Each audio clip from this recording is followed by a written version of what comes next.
Good morning class.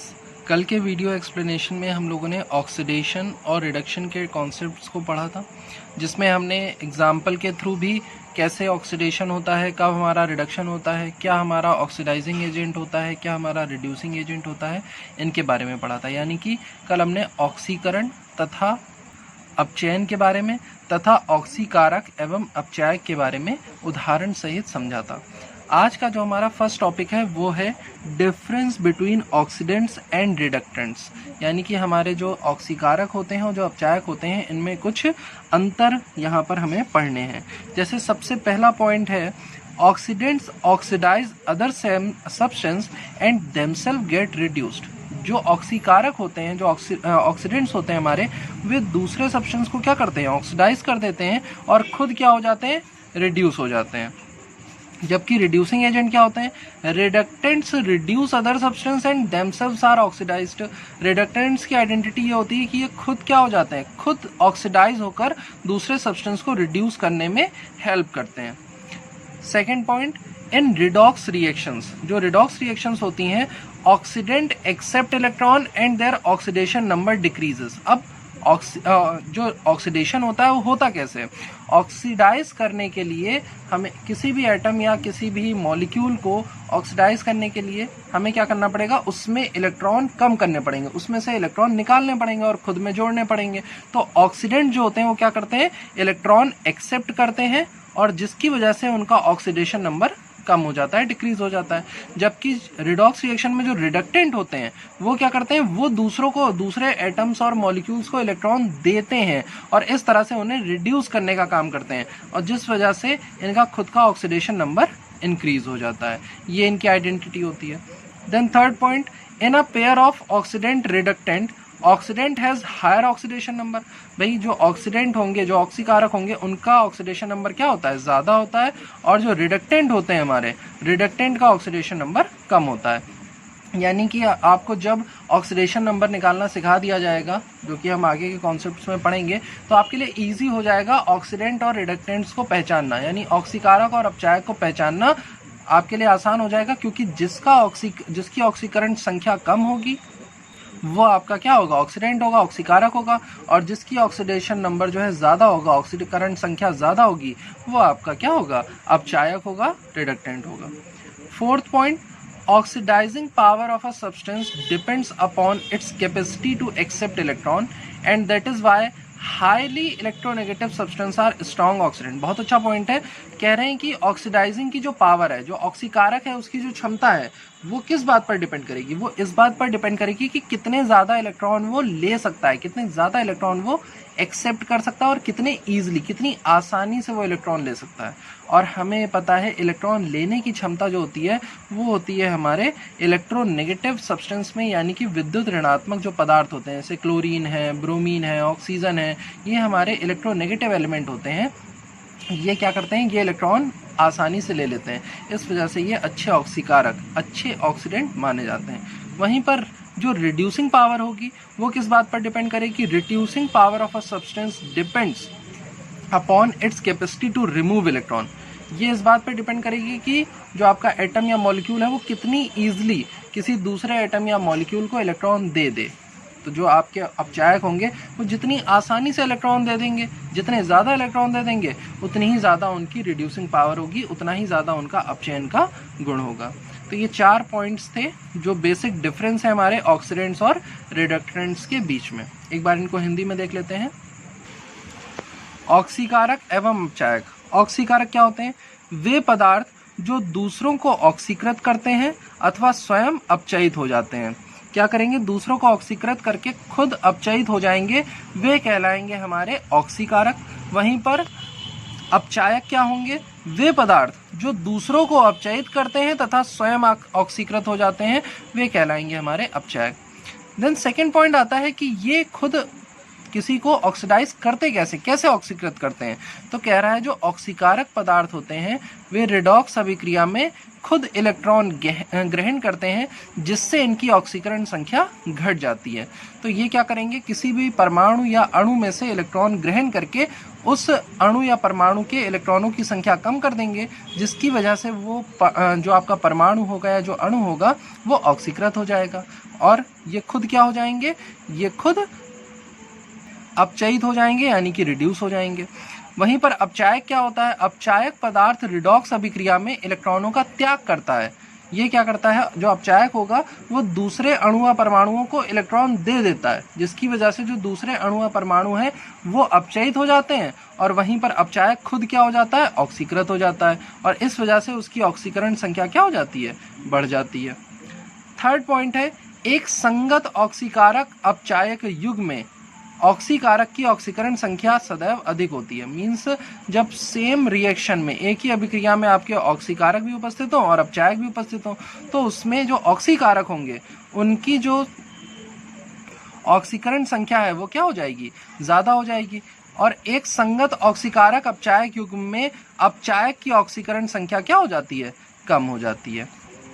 Next, किसी पदार्थ की ऑक्सीकारक क्षमता उसकी इलेक्ट्रॉन ग्रहण करने की क्षमता पर निर्भर करती है तथा यही कारण है कि उच्च विद्युत ऋणात्मकता के पदार्थ प्रबल ऑक्सीकारक होते हैं। ये दिखा रहा है कि ऑक्सीकारक का गुण होता है इलेक्ट्रॉन ग्रहण करने का, तो जो भी आपका ऑक्सीकारक होगा उसकी इलेक्ट्रॉन ग्रहण करने की क्षमता जितनी ज़्यादा होगी वो उतना ही प्रबल क्या होगा, ऑक्सीकारक होगा आपका। अब इलेक्ट्रॉन ग्रहण करने की सबसे प्रबल क्षमता होती किन की है, तो वो होती है हमारे विद्युत ऋणात्मक पदार्थों की, जैसे कि ऑक्सीजन है, नाइट्रोजन है, क्लोरीन है, फ्लोरीन है, ब्रोमीन है, तो ये प्रबल ऑक्सीकारक माने जाते हैं। ठीक वह उसके विपरीत किसी पदार्थ की अपचायक क्षमता उसकी इलेक्ट्रॉन त्याग करने की क्षमता पर निर्भर करती है।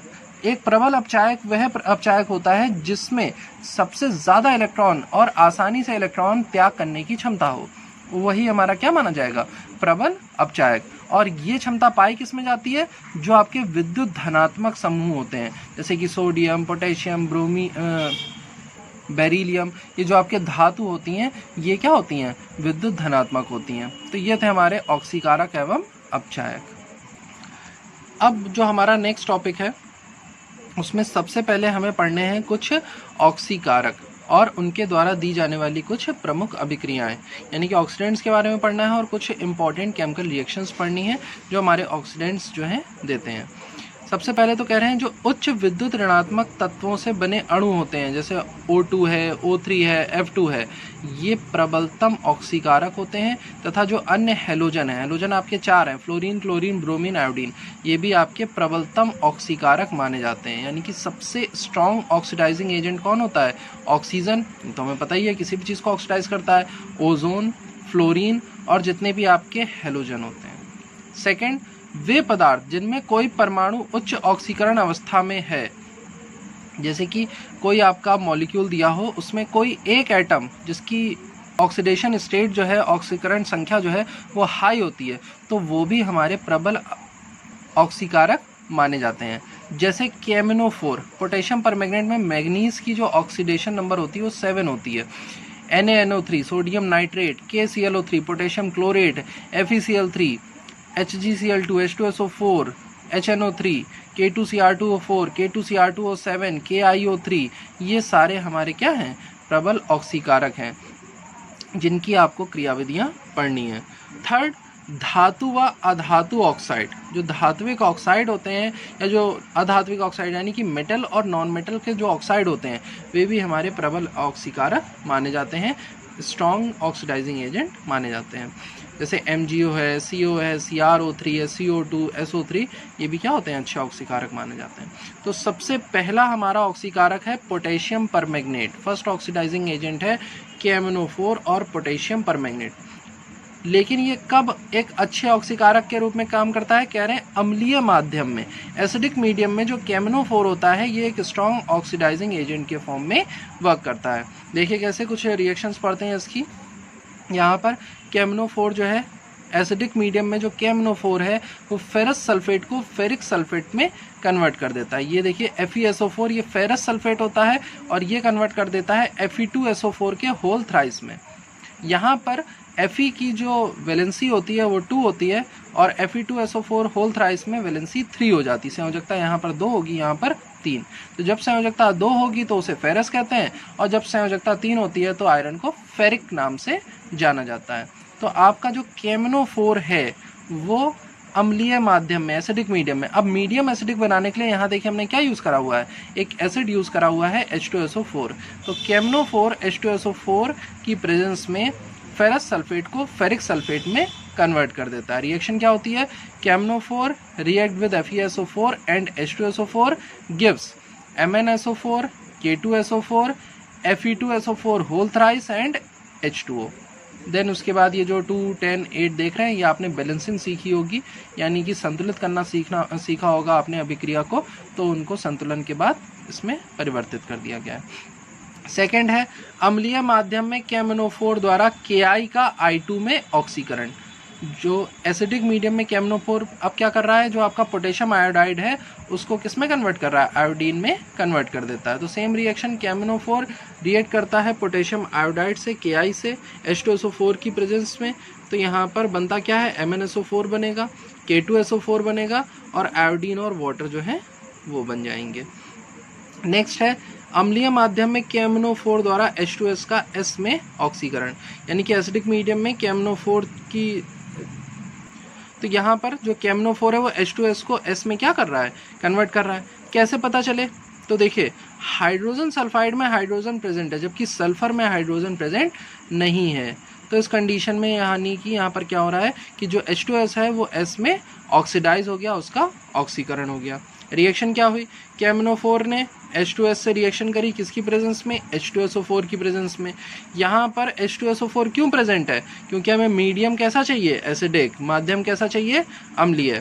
तो क्या बनेगा, MnSO4 तो प्राप्त होगा, K2SO4 मिलेगा, साथ में H2S किस में कन्वर्ट हो जाता है, S में, और H2O फॉर्म हो जाता है। इसी तरह से जो हमारा KMnO4 है वो एसिडिक मीडियम में जो हमारे सब्सटेंस होते हैं उन्हें ऑक्सीडाइज करता है। हमारा जो सेकंड ऑक्सीडाइजिंग एजेंट है, जो सेकंड ऑक्सीकारक है हमारा, वो है क्लोरीन। क्लोरीन मतलब Cl2। लेकिन ये कब प्रबल ऑक्सीकारक होता है, नम वातावरण में। नम वातावरण का मतलब मॉइस्चर प्रेजेंट होना चाहिए। मॉइस्चर की प्रेजेंस कैसे दिखाएंगे, H2O से दिखाएंगे। तो देखिए यहाँ पर Cl2 है, वो H2O से जब रिएक्शन करता है तो HCl और नीसेंट ऑक्सीजन, नवजात ऑक्सीजन का निर्माण करता है। यही नवजात ऑक्सीजन जा करके किसी भी पदार्थ को क्या कर देती है, ऑक्सीकृत कर देती है, यानी कि किसी भी सब्सटेंस को ऑक्सीडाइज कर देती है। जैसे सबसे पहली रिएक्शन है Cl2 द्वारा Ki या का I2 में ऑक्सीकरण। जो पोटेशियम आयोडाइड है उसको आयोडीन में हम क्या कर रहे हैं, ऑक्सीडाइज कर रहे हैं। तो ये देखिए पोटेशियम आयोडाइड ने Cl2 से रिएक्शन करी तो Cl2 ने क्या बनाया, यहाँ पर KCl और आयोडीन का फॉर्मेशन कर दिया। सेकेंड रिएक्शन में Cl2 क्या कर रहा है, FeCl2 को FeCl3 में कन्वर्ट कर रहा है। तो ये जो FeCl2 है ये यहाँ पर Cl2 से रिएक्शन करके क्या बना लेता है, FeCl3। अब देखिए FeCl2 जो होता है फेरस क्लोराइड। कैसे, यहाँ पर आयरन की जो वैलेंसी है, जो संयोजकता है वो कितनी है, 2 है। 2 क्लोरीन जुड़े हुए हैं तो 2 संयोजकता है, जबकि ये संयोजकता किस में कन्वर्ट हो गई, 2 से 3 में। अब देखिए Fe से कितने क्लोरीन जुड़ गए, 3 क्लोरीन। तो यहाँ पर क्लोरीन ने FeCl2 फेरस क्लोराइड को फेरिक क्लोराइड में ऑक्सीकृत कर दिया, ऑक्सीडाइज कर दिया। ये जो रिएक्शन है ये स्टार्टिंग रिएक्शन होती है। ये सारे रिएक्शंस में स्टार्टिंग रिएक्शन होगी। ये आपने लिख दिया यहाँ पर Cl2 + H2O। तो क्लोरीन है उसने नम वातावरण में यानी मॉइस्चर की प्रेजेंस में नीसेंट ऑक्सीजन जो है वो बना ली, और यही नीसेंट ऑक्सीजन जो है वो सारे सब्सटेंस को क्या करती है, ऑक्सीडाइज कर देती है। ये रिएक्शन, इन रिएक्शन जो यहाँ पर आपको एक्सप्लेन करी जा रही हैं इनमें हिडन होती, छुपी हुई है। ये आपको दिखाई नहीं गई है, आपको सिर्फ एक ही बार ये क्या करनी है, दर्शानी है। देन कह रहे हैं कि कुछ हमारे पास केमिकल रिएक्शंस ऐसी भी होती हैं जिनमें Cl2 जो है वो ऑक्सीकारक तथा अपचायक दोनों की भांति कार्य करता है। जो आपका Cl2 होगा, क्लोरीन जो होगा, वो आपका ऑक्सीडाइजिंग एजेंट के फॉर्म में भी वर्क कर रहा होगा और रिड्यूसिंग एजेंट के फॉर्म में भी क्या करेगा, वर्क करेगा। और ऐसी रिएक्शन को असमानुपातन अभिक्रियाएं यानी कि डिसप्रपोर्शनेशन अभिक्रिया कहते हैं। डिसप्रपोर्शनेशन रिएक्शन कहा जाता है। जैसे यहाँ पर आपने डाइल्यूट Cl2, तनु Cl2 ले लिया, उसकी रिएक्शन NaOH से कराई, ठंडा करके यह अभिक्रिया कराई जाती है तो जो NaOH है वो NaOCl यानी कि सोडियम हाइपोक्लोराइड में, NaCl में और H2O में कन्वर्ट हो जाता है।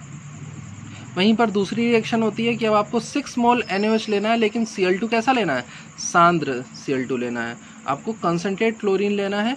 तो यहाँ पर NaOCl बना था, अब क्या मिलेगा, NaClO3 मिलेगा, आपको सोडियम क्लोरेट मिलेगा। ये था सोडियम हाइपोक्लोराइड, अब बन जाएगा सोडियम क्लोरेट, और सोडियम क्लोराइड NaCl प्राप्त होता है और वाटर जो है ये हमें फॉर्म होता है। नेक्स्ट हमारा जो ऑक्सीकारक है वो है आयोडीन, जिसे हम कल के एक्सप्लेनेशन में समझेंगे। अब मैं आपको जो 2 ऑक्सीडाइजिंग एजेंट हैं वो इंग्लिश में एक्सप्लेन कर देता हूँ। तो ऑक्सीकारक एवं अपचायक, ऑक्सीडेशन और रिडक्टेंट्स में डिफरेंस के बाद हम हमारे कुछ इम्पॉर्टेंट ऑक्सीडेंट्स के बारे में पढ़ रहे हैं कि कौन कौन से कंपाउंड हैं जो ऑक्सीडेंट्स होते हैं, जो स्ट्रॉन्ग ऑक्सीडाइजिंग एजेंट होते हैं।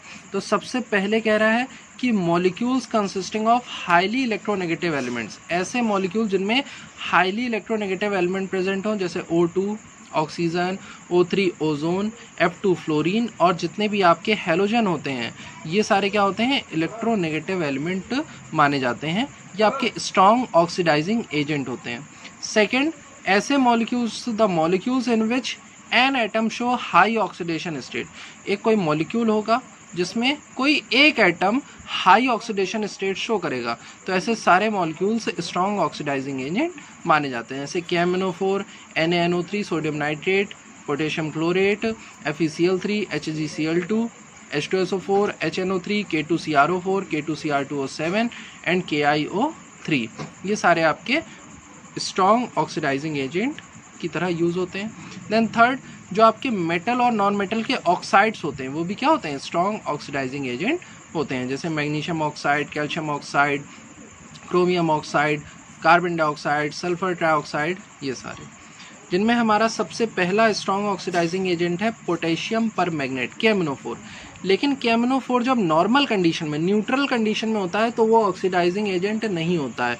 KMnO4 स्ट्रॉन्ग ऑक्सीडाइजिंग एजेंट कब बनता है, जब उसका मीडियम क्या हो, एसिडिक हो। और मैंने बताया था कि किसी भी मीडियम को एसिडिक करने के लिए आपको क्या करना है, सॉल्यूशन को एसिड में डिसॉल्व कर देना है। तो देखिए यहाँ पर फेरस सल्फेट है, वो किस में कन्वर्ट हो रहा, फेरिक सल्फेट में।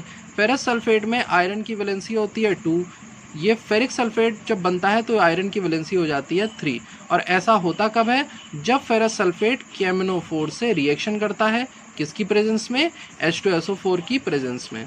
तो फाइनली रिएक्शन क्या हुई, रिएक्शन हुई कि जो हमारा पोटेशियम परमैंगनेट है वो एक एसिड की प्रेजेंस में, एक अम्ल की उपस्थिति में हमारे किसी भी यौगिक को क्या कर देता है, ऑक्सीकृत कर देता है, यानी किसी भी कंपाउंड को ऑक्सीडाइज कर देता है। तो यहाँ पर जो KMnO4 है उसने FeSO4 को Fe2SO4 के होल थ्राइस में क्या कर दिया, कन्वर्ट कर दिया, उसे ऑक्सीडाइज कर दिया। रिएक्शन क्या होगी, KMnO4 react with FeSO4 in presence of H2SO4 gives MnSO4, K2SO4, H2O and Fe2SO4 का होल थ्राइस। ये जो MnSO4, K2SO4 और H2O देख रहे हैं ये आपका कॉमन रहने वाला है आगे की सारी रिएक्शंस में। जैसे सेकंड रिएक्शन देखिए, पोटेशियम आयोडाइड को आयोडाइड में ऑक्सीडाइज करना, तो KMnO4 है, फिर से H2SO4 की प्रेजेंस में, क्योंकि हमें मीडियम क्या चाहिए, एसिडिक चाहिए, जो पोटेशियम आयोडाइड है वो आयोडीन में कन्वर्ट हो जाएगा। साथ में क्या बनेगा, MnSO4, K2SO4 और H2O यानी कि वाटर। थर्ड रिएक्शन में हाइड्रोजन सल्फाइड है, ये सल्फर में ऑक्सीडाइज हो रहा है। कैसे पता चले, तो यहाँ तो साफ दिख रहा है कि हाइड्रोजन सल्फाइड में हाइड्रोजन प्रेजेंट था, जबकि सल्फर में हाइड्रोजन नहीं है, यानी कि हाइड्रोजन सल्फाइड से हाइड्रोजन क्या हो गया, रिमूव हो गया। And we know that the removal of hydrogen is known as oxidation. तो यहाँ पर H2S जो है उसका ऑक्सीडेशन हो गया किसमें, सल्फर में। किसकी वजह से हुआ, KMnO4 की वजह से हुआ। किसकी प्रेजेंस में हुआ, H2SO4 की प्रेजेंस में। तो KMnO4 ने H2S को किस में कन्वर्ट कर दिया, सल्फर में, H2SO4 की प्रेजेंस में। बनेगा क्या, MnSO4, K2SO4 एंड वाटर। तो ये हमारा जो है कुछ रिएक्शंस हैं जिसमें पोटेशियम परमैंगनेट जो है वो as a strong oxidising agent use हो रहा है। सेकेंड जो हमारा स्ट्रॉन्ग ऑक्सीडाइजिंग एजेंट है वो है क्लोरीन। लेकिन जिस तरह से जो KMnO4 था वो नॉर्मल कंडीशन में ऑक्सीडाइजिंग एजेंट नहीं बना था, उसके लिए हमें क्या करना पड़ता था, उसको एसिडिक बनाना पड़ता था, एसिड मिक्स करना पड़ता था। ठीक वैसे ही जो क्लोरीन होता है वो नॉर्मल कंडीशंस में ऑक्सीडाइजिंग एजेंट की तरह बिहेव नहीं कर पाता है। उसके लिए हमें क्या करना पड़ता है, एटमॉस्फेयर को मॉइस्ट बनाना पड़ता है, नमी लानी पड़ती है।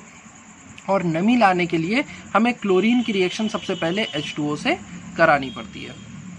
अब देखिए रिएक्शन होती क्या है, जो आपका क्लोरीन है वो आपके मॉइस्चर से यानी वाटर से रिएक्शन करके बना लेता है HCl और एक नीसेंट ऑक्सीजन फॉर्म करता है।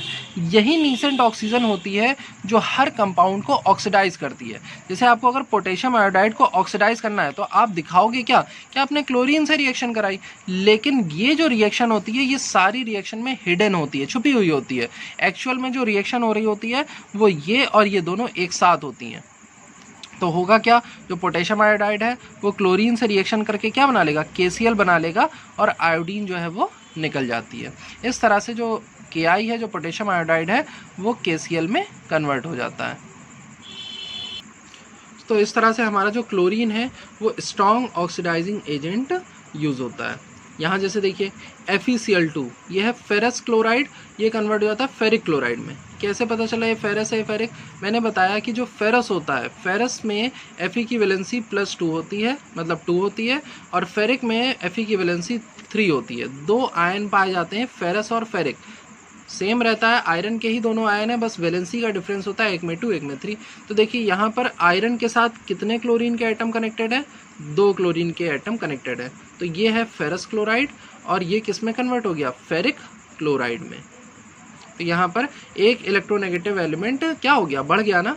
क्लोरीन हमारा एक इलेक्ट्रोनेगेटिव एलिमेंट है, वो यहाँ पर 2 थे, यहाँ 3 हो गए। और हमने पढ़ा है कि किसी भी यौगिक में जब कोई भी कंपाउंड होता है उसमें कोई इलेक्ट्रोनेगेटिव एलिमेंट जब ऐड हो जाएगा तो वो क्या करेगा, यहाँ पर 2 क्लोरीन मिलकर के आयरन से 2 इलेक्ट्रॉन ले रहे हैं, जबकि यहाँ पर 3 क्लोरीन मिलकर के आयरन से 3 इलेक्ट्रॉन लेंगे। तो यहाँ पर इसके ऊपर कितना चार्ज है, +2 होगा, यहाँ पर चार्ज +3 होगा आयरन के ऊपर। तो +2 चार्ज +3 में कब कन्वर्ट होगा, जब आयरन से 1 इलेक्ट्रॉन और कम हो जाएगा। और इलेक्ट्रॉन कम होना ही कहलाता है ऑक्सीडेशन यानी कि ऑक्सीकरण। तो इस बात से सिद्ध हो रहा है कि जो क्लोरीन है वो यहाँ पर फेरस क्लोराइड को फेरिक क्लोराइड में ऑक्सीकृत कर रहा है। ओके क्लास, अगर कोई भी आपको कन्फ्यूज़न हो तो आप पूछ लीजिएगा। आज के लिए इतना ही। कल के एक्सप्लेनेशन में नेक्स्ट हमारे जो स्ट्रॉन्ग ऑक्सीडाइजिंग एजेंट हैं और फिर जो रिड्यूसिंग एजेंट हैं उनकी केमिकल प्रॉपर्टीज़ हम पढ़ेंगे। Thank you.